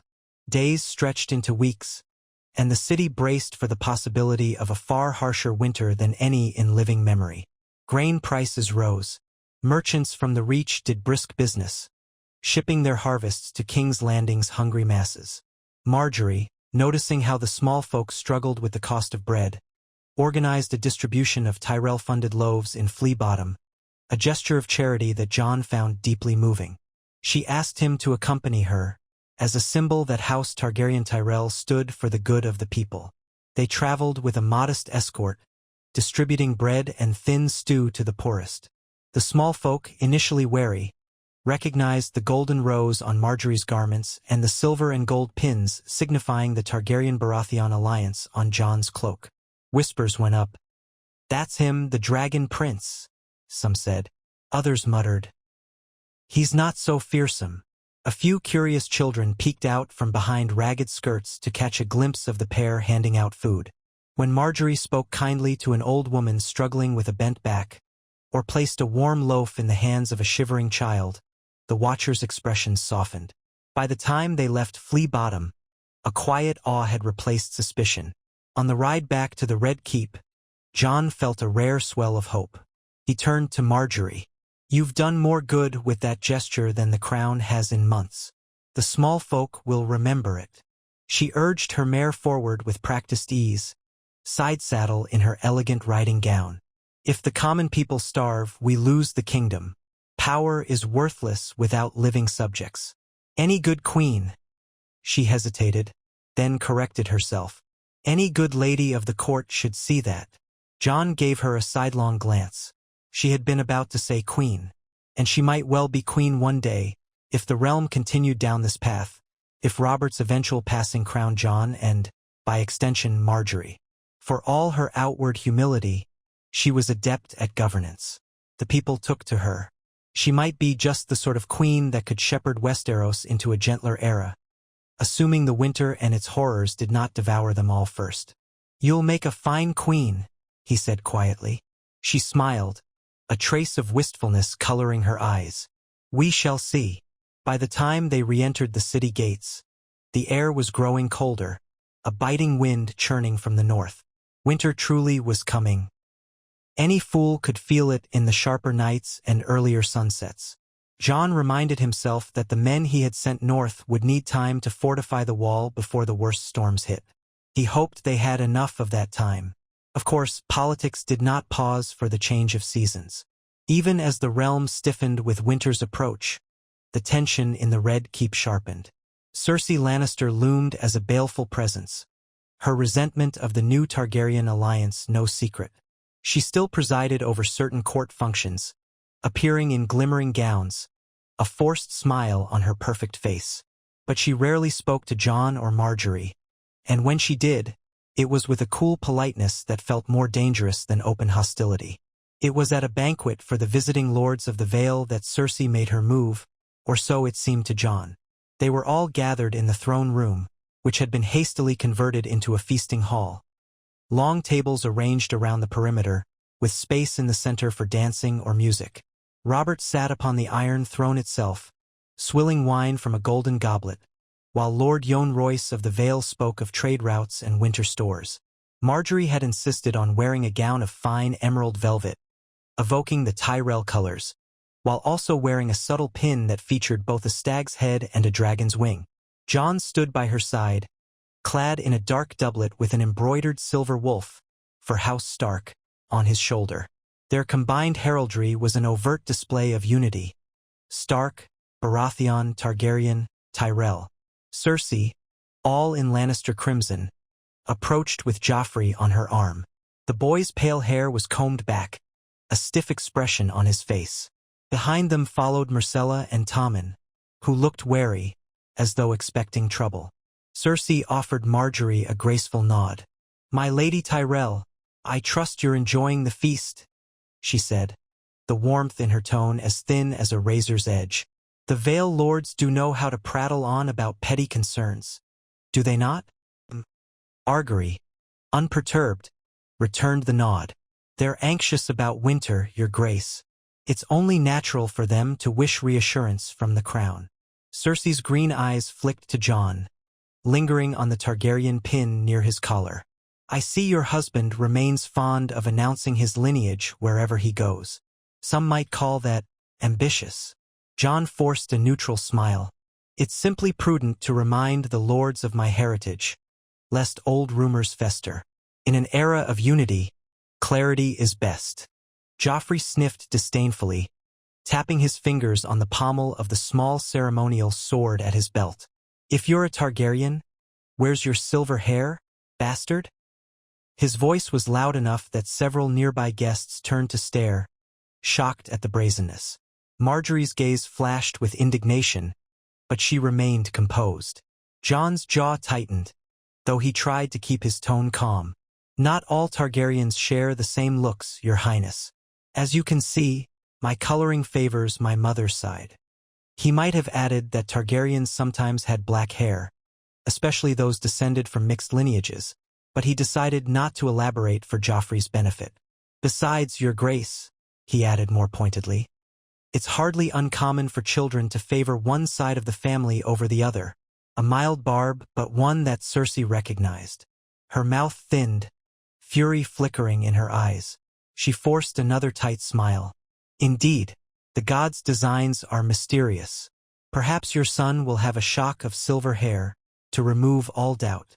At this, Marjorie stepped in, her voice smooth as silk. "Prince Aemon has a downy bit of dark fuzz, but I think he'll grow more hair soon. Babies often change in coloring before their first name day." Joffrey rolled his eyes, clearly bored. "Who cares about some squalling babe? I'd sooner see how he fights when he's older." He gave a harsh little laugh at his own jest, though no one else joined. "Don't be tedious," Cersei admonished him softly, though her tone held a kernel of pride. "In any case, my lady, I wish you and your child health. Shall we say no more of these trivialities?" Marjorie inclined her head graciously. "As you wish." And with that, Cersei swept away with Joffrey and her other children in tow. Those gathered onlookers quickly found other topics to discuss, though not without exchanging pointed glances. Clearly, the tension between the Lannisters and the Targaryen-Tyrell alliance was no rumor. It was visible in every stiff exchange and clipped courtesy. Jon wondered if, someday soon, that tension would catch flame. Marjorie let out a soft exhale once Cersei was out of earshot. It's as though she's testing the waters, trying to provoke you. Jon nodded. She hates that we overshadow her children as potential heirs. It's an ugly situation. But perhaps if she truly tries anything, Robert will intervene. Marjorie looked doubtful. Will he? She's still his queen, and the mother of children he regards as his own. At least publicly. Jon had no easy answer. Instead, he guided her away to speak with Lord Royce, hoping to diffuse the tension. But in the back of his mind, he kept a watchful awareness that the Lannisters were not to be discounted. As the feast dragged on, dancers filled the open space, accompanied by the lively music of flutes and drums. Lords and ladies from the Vale, the Crownlands, and elsewhere mingled. Robert eventually came down from the throne and joined the festivities, laughing boisterously as he challenged Yohn Royce to a drinking contest. Ned Stark hovered near the edge, discussing supply lines with Lord Nestor Royce, gesturing occasionally toward the dais where the king had sat.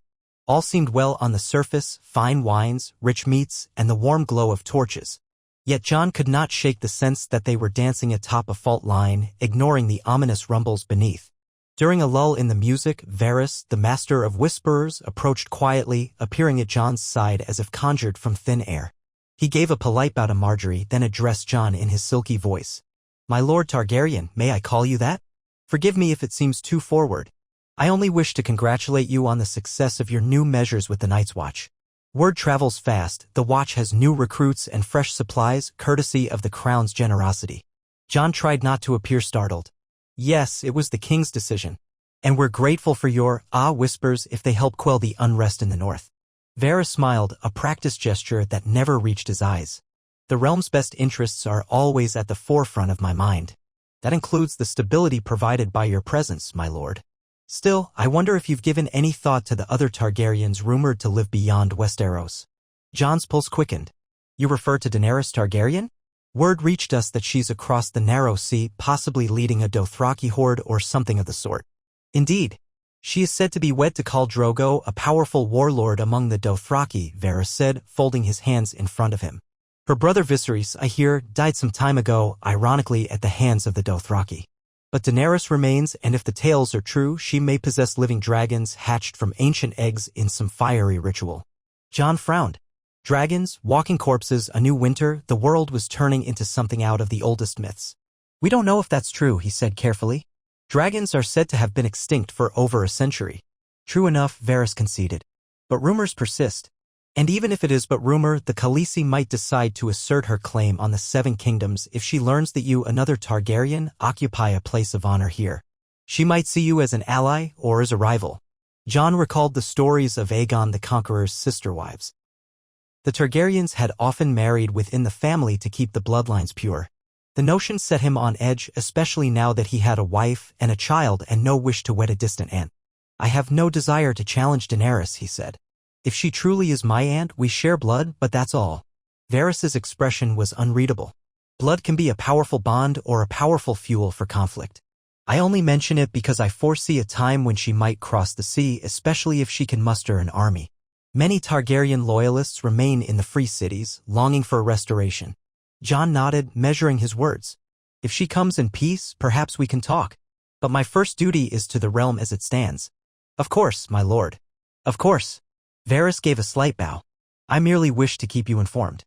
The tides of power shift swiftly. Dragons, dead or alive, real or metaphorical, have a way of appending all we know." With that cryptic remark, he drifted away, robes whispering over the floor. Jon exchanged a glance with Marjorie, who had listened quietly. She let out a slow breath. "It seems we have more potential storms on the horizon than we imagined. First the White Walkers, now rumors of living dragons across the sea." Jon nodded grimly. "We'll face each threat as it comes. That's all we can do."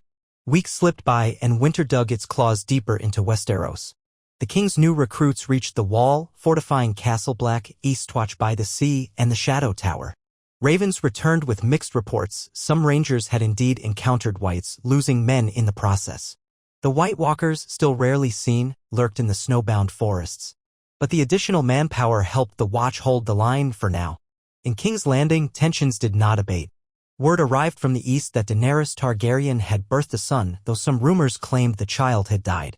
Other rumors insisted that she was no longer traveling with the main Dothraki Khalasar, that Khal Drogo had fallen ill or died. No one knew for certain, and Varys's little birds offered only contradictory whispers.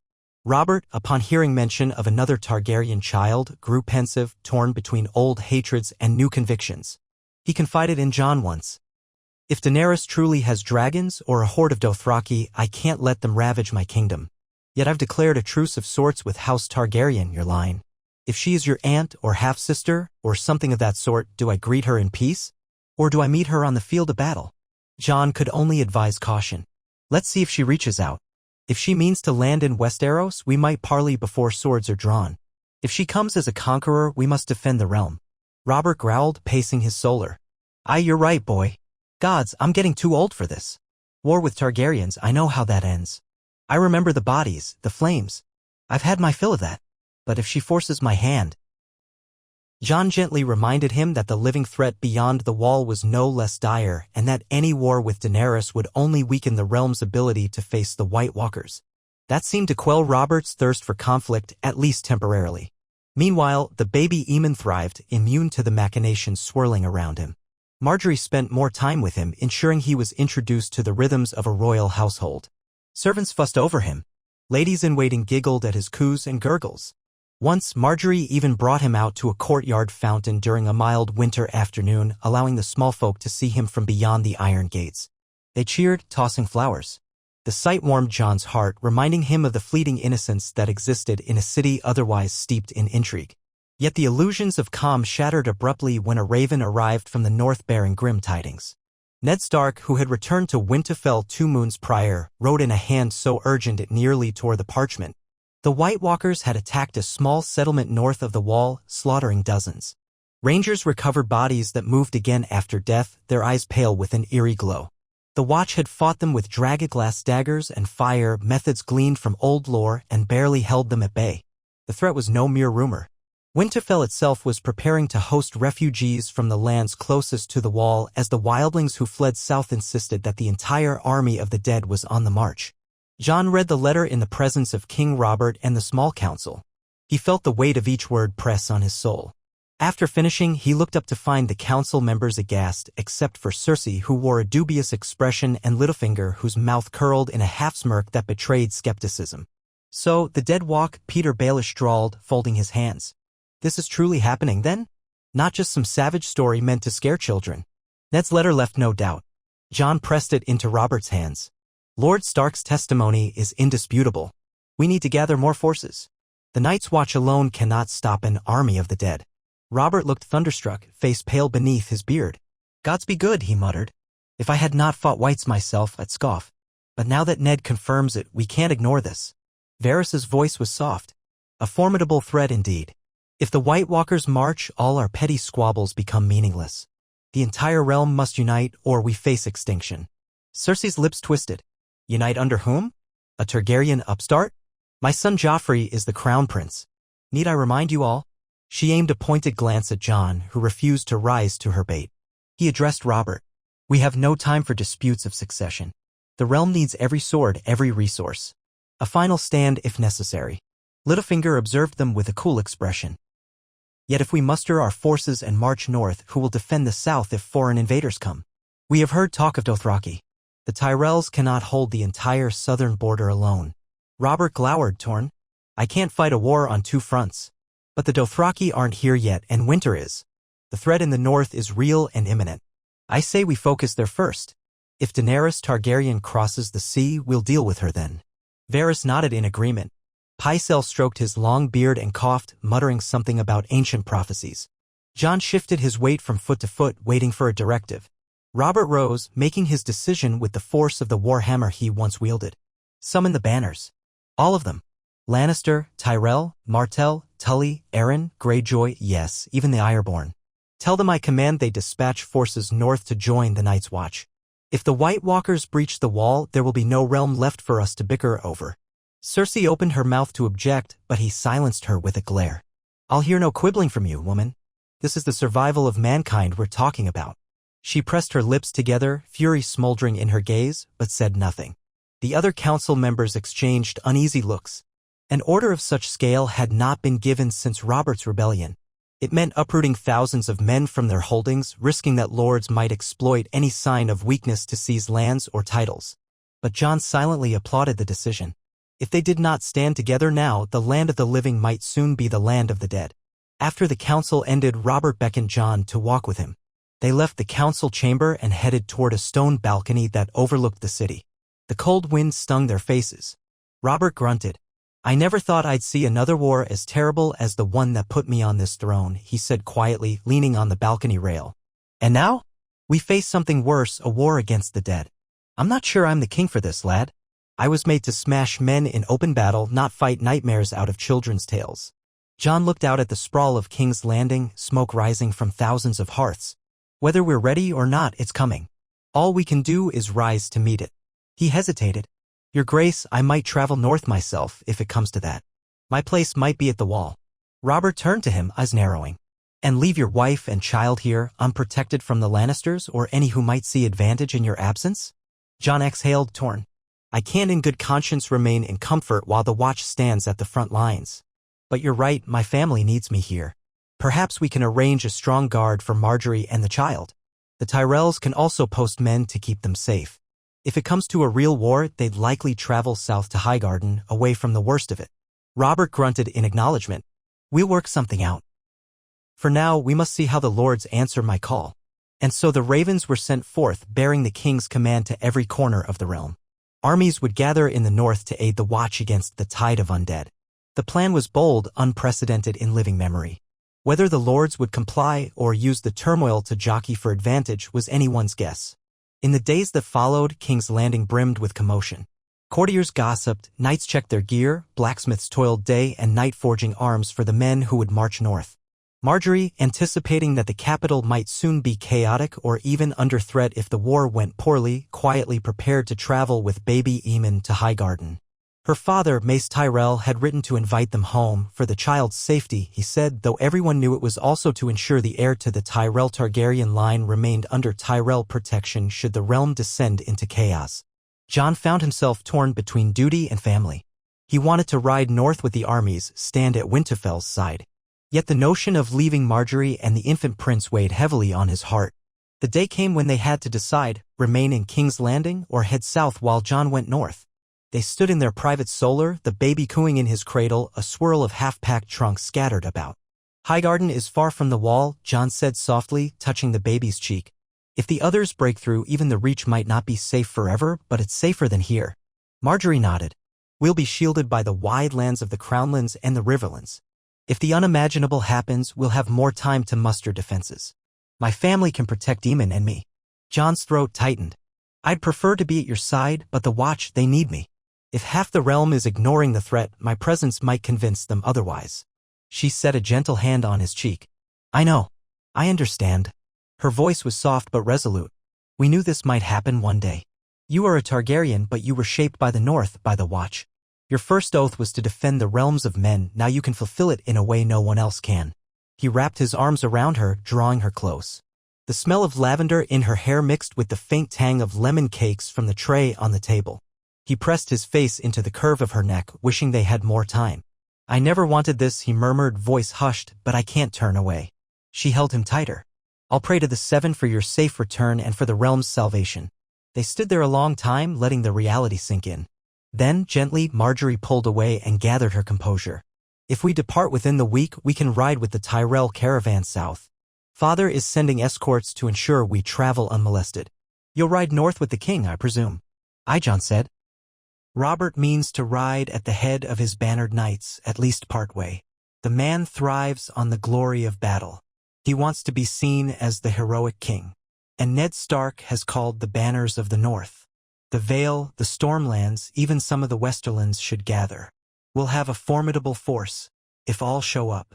She turned to glance at the cradle. Aemon was gurgling happily at a jingling silver rattle. Her eyes softened. "I'll take care of him. Make sure he knows his father is a hero." Jon stepped closer, placing a tender kiss on his son's forehead, then on Marjorie's temple. "We'll see each other again in better times. This winter cannot last forever." A small smile curved her lips. though tears glistened. "Winter always ends, my love. Keep that in your heart." Jon forced a breath, imprinting the sight of them in his mind.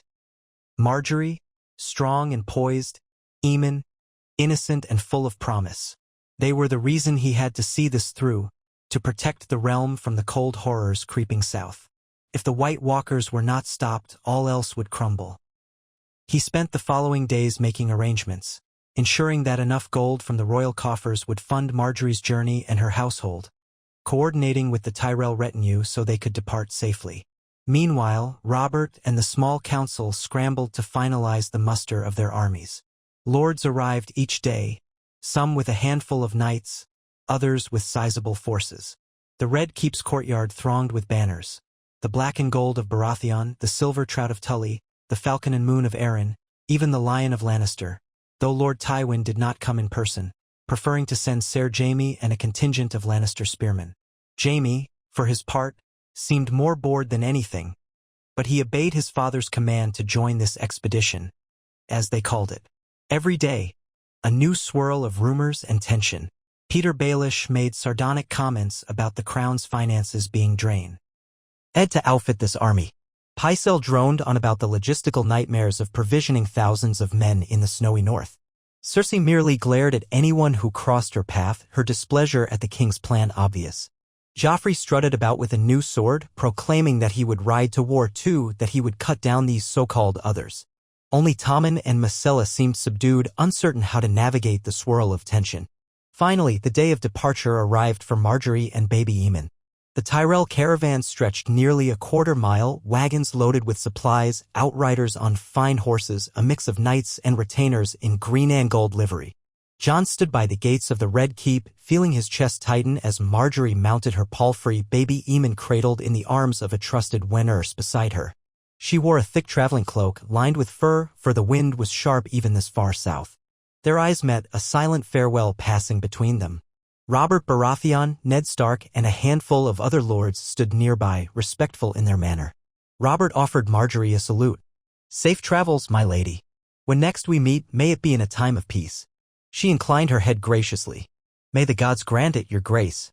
Jon stepped forward, clasping her hand one last time. He dared not show too much emotion before the gathered throng, but he squeezed gently in silent promise. Then he stepped back, and with a light touch of her reins, Marjorie guided her palfrey forward. The Winters followed with the baby, 2 guards flanking them. The rest of the Tyrell host filed out through the gates, hoofbeats echoing off the cobblestones.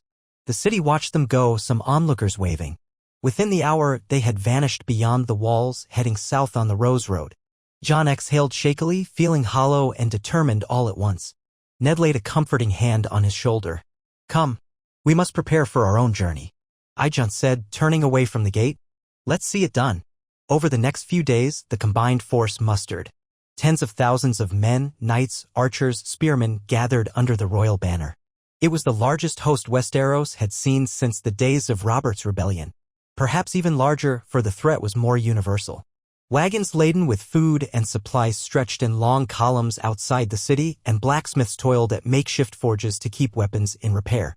The men's spirits ranged from grim resolution to boisterous excitement. Many had never marched so far, nor faced an enemy so frightening. At last, on a cold morning under leaden skies, King Robert led the vanguard out of King's Landing.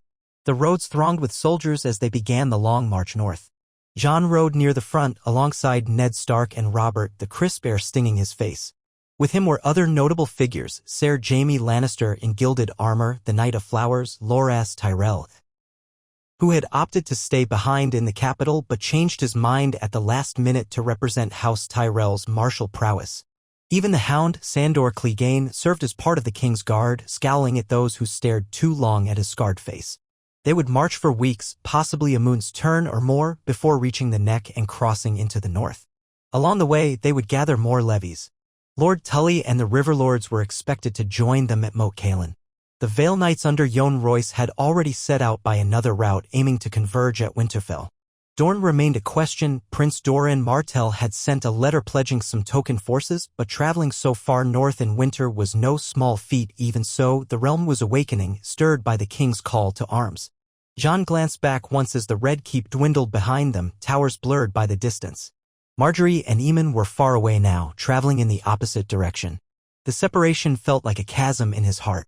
But he reminded himself that if they succeeded, if they halted the White Walkers, there would be a future for them, one where Eamon might grow up in a realm not overrun by the dead. That image lent strength to Jon's resolve. The journey north began in earnest. Day after day, the army trudged along the King's Road. Rain fell intermittently. Puddles formed in ruts, turning the path to mud. At night, they made camp, tents springing up in a sea of canvas. Jon found a place near Ned Stark's pavilion, content to share the Spartan accommodations that reminded him of old campaigns. Robert, for his part, had a grander tent, replete with feather beds and barrels of ale, but even he could not entirely escape the discomfort of the road. One evening, as they encamped by the banks of the Trident, Ned and Jon walked the perimeter, checking on the sentries. Fires glimmered in the darkness, men's voices carrying in low murmurs. The wind smelled of damp earth and rotted leaves. How strange, Ned mused, that we march along the same river where Robert slew Rhaegar Targaryen all those years ago. Now another Targaryen rides with him as an ally. If anyone had predicted this then, we would have called them mad. Jon glanced at the swirling river, imagining the ghostly rubies that legend claimed were scattered along its bed from Rhaegar's shattered armor. Perhaps the gods have a sense of irony. Ned gave a quiet hum of assent. I only hope we're not repeating mistakes or forging new ones. The realm has so many wounds. Another war could tear it apart even if it's a war for survival. Jon thought of the White Walkers, the inevitable clash that awaited them in the frozen wastes. We do this because we must, not because we thirst for battle. That may be our best hope, fighting not to conquer, but to protect. Ned smiled faintly. Your mother would be proud to hear you say that. They pressed on, candlelit silhouettes moving under the moonlight, determined to see that the living had a chance when the final confrontation arrived. After many weary leagues, the host approached Moat Cailin, the ancient fortress guarding the entrance to the north. The swamplands around it were bleak and chilly. Fog drifted among the reeds. The battered towers of Moat Cailin loomed like lonely sentinels of a bygone age. There, they found the river lords waiting with their banners, House Tully, House Frey, House Lannister, House Blackwood, and others. Edmure Tully greeted King Robert with polite respect, though it was clear he was worried about the formidable trek still ahead.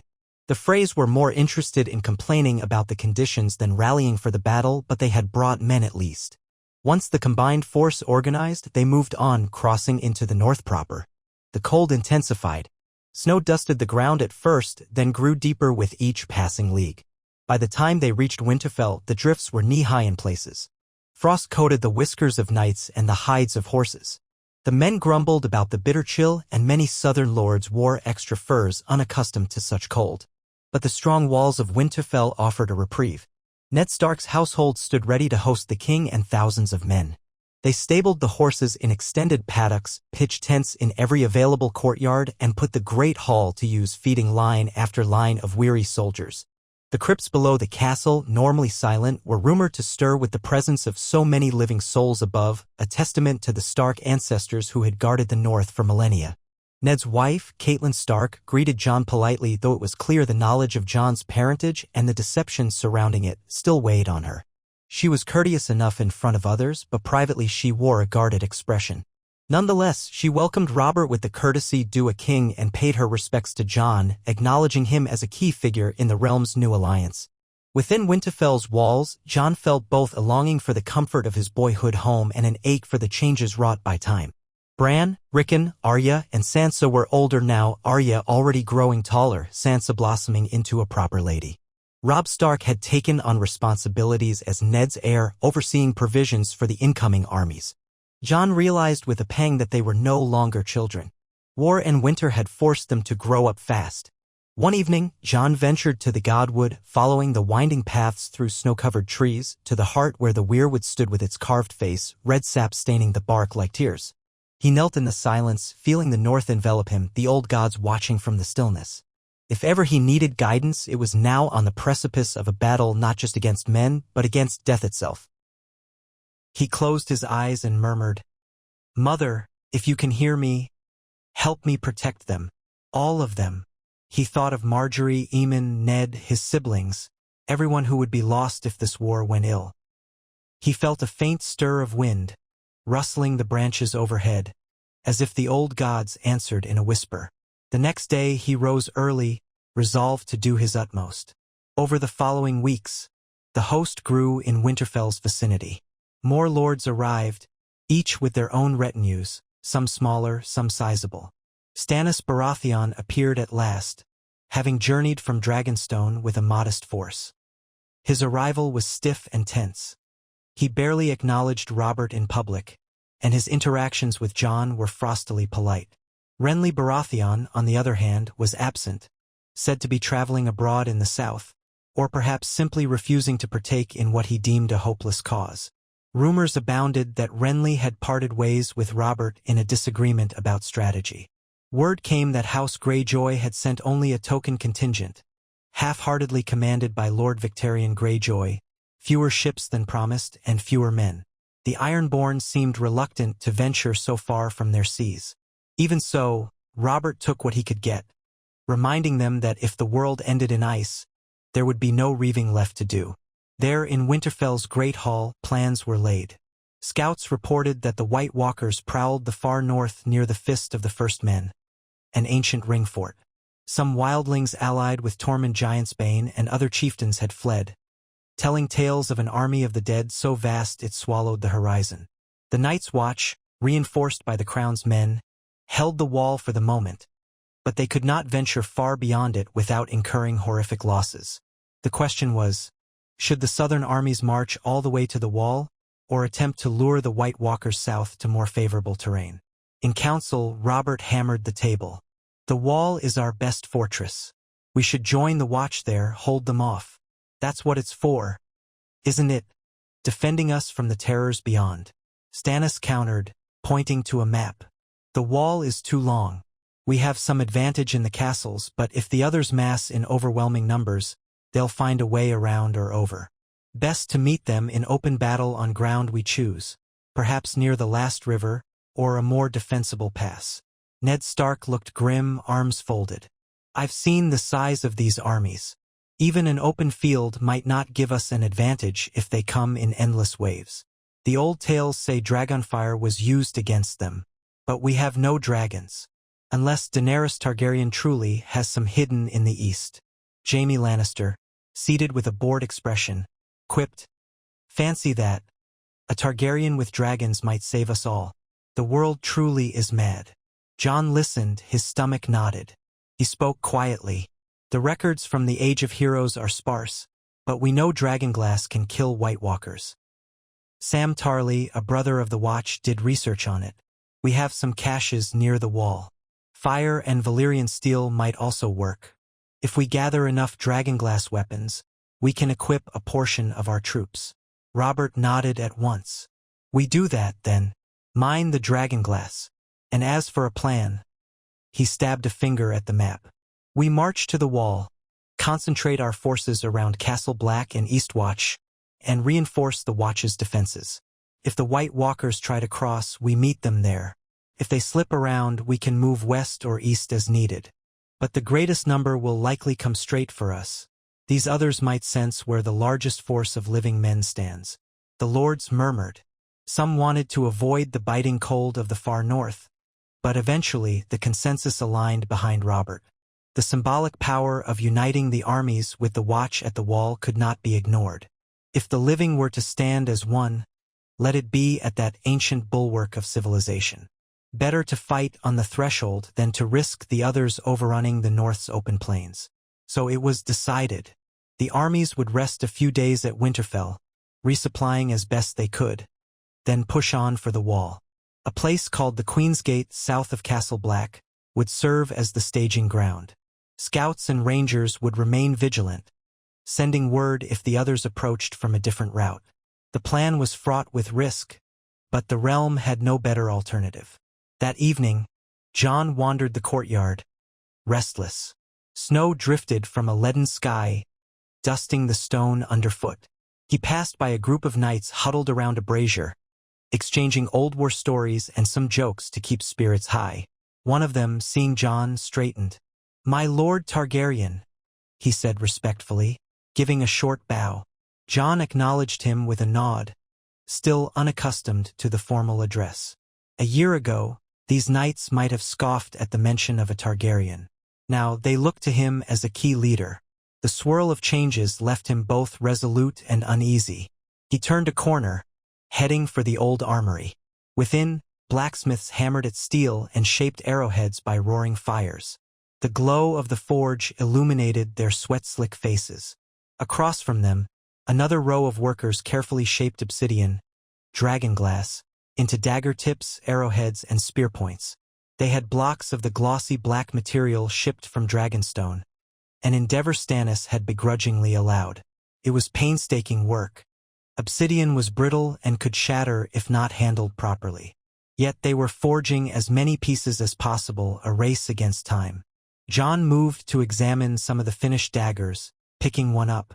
The blade was dark, translucent when held to the light, edges sharper than steel.